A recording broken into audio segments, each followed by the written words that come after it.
in my waiting season, I allow His perfect love to fill my life and to overwhelm me to the point where I'm able to say, the world could be crumbling, but your love is consistent.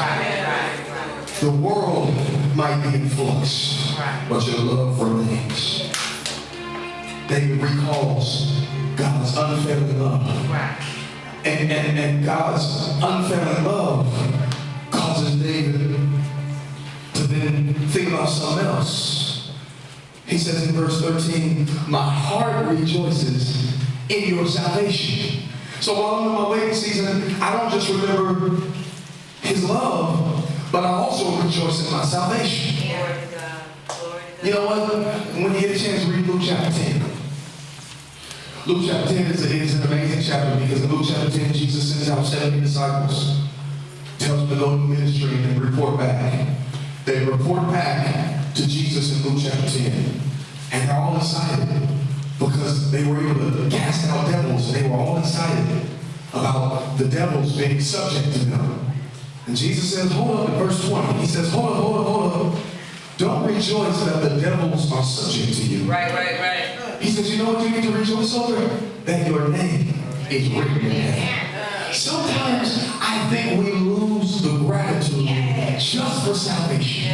Just for the fact that God loved us enough that He sent His Son to pay the ultimate price. And if we never got the Bentley, if we never got anything else, the fact that He chose us by His foreknowledge to be His child is enough for us to, in the waiting season, say, you know what, I'm saved. I thank God that my name is written down in the Lamb's Book of Life. I'm His child. I'm on His team. It might be hell on earth, but absent from the body, it's present with the Lord. And I know that one day I'm going to spend eternity with Him because His blood has been applied to my life. I've been redeemed. I've been set free from the curse. Salvation is the greatest gift mankind has ever received.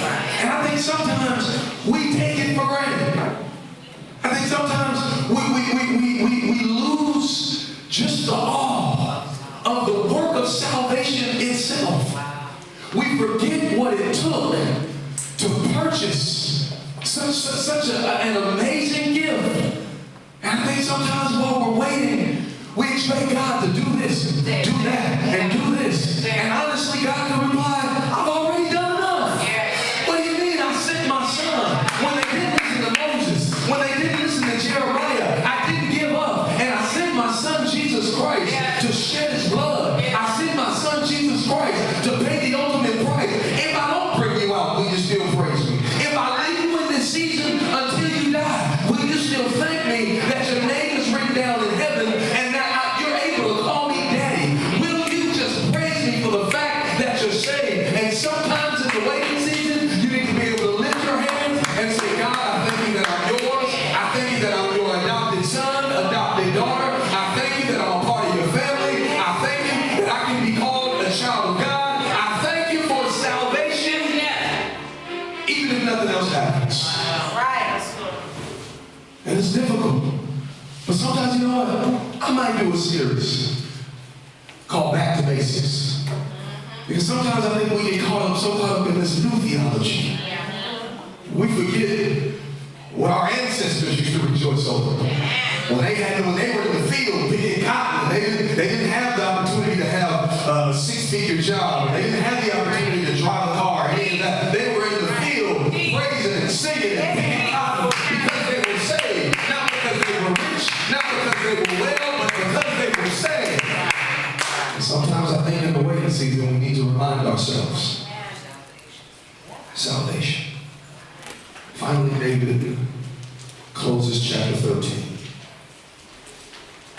by remembering his artistic flair, saying that I will sing to the Lord, for He has been good to me. Recall His goodness in the waiting season. Recall His goodness. I need you to understand something about the nature of God. God doesn't just do good. God doesn't just have good. He is good. It's a part of His character. It's a part of His nature. goodness emanates from his very being. So if God has you in a season, if God has you in a situation, just rest assured, knowing that if God puts you in it, it's for your good. And that only good will come of it. If it's ordained by God, if it's God that's transitioned the season, then you need to rejoice in the fact that God has you there because he's trying to work something good in your life. Romans chapter 8, verse 28 says that we know all things work together for the good of the... It doesn't say that all things feel good. But it says that all things will work out for your good. Because if God has you in it, if God orchestrates the situation, then come hell or high water, you're going to learn something, you're going to receive something, you're going to grow by it, you're going to glean from it. Just know that the waiting season has crept up in your life for your good and for your benefit. Whether he keeps you in the waiting season for a month or for a year, you ought to be able to remind yourself it's for my good. He's training me. He's teaching me. He's showing me something. He's building my faith. He's building my resolve. It is for, might not feel good, but it is good. I want you to think about some parallels. I want you to think about some parallels. I want you to remember this. I was thinking about this as I was preparing this message. When you go to a restaurant, the person that comes to your table and takes your order is called a waiter. Now that waiter's entire job is to wait on you. Now I guarantee, for some of us, we don't give our waiter or waitress the best time. Come on now. Sometimes I'm embarrassed going out to eat with black folks. Because I wanted 7 cubes of ice in my water. You put 6. But guess what? Whether or not they get attitude, whether or not you treat them good, they still wait. All you gotta do is waiter, and they come right there. A good one does. All you gotta do, your plate is empty. You don't even have to ask them. A good waiter will come and take your plate. And the waiter does that because they know that once their waiting is over, something's gonna be left on the table. Well, here's the parallel. Sometimes when you're in the waiting season, you need to say, I'm going to be a good waiter. Ups, downs, ins, outs. I'm going to smile. I'm going to serve. I'm going to run. I'm going to do what I got to do because I know that at the end, there's going to be a tip on my table. I'm going to wait.